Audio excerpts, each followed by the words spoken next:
Hi, South Jordan soccer community. Today we're going to teach you how to do scissors.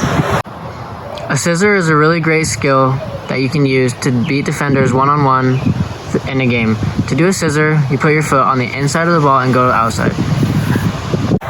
Once you get that down, you can even do a double scissor. But for now, just practice one and practice going around objects. Once you've mastered the single scissor on an object, try on a real person.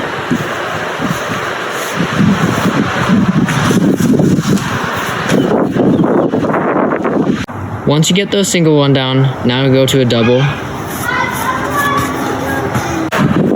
Lastly, try double scissors.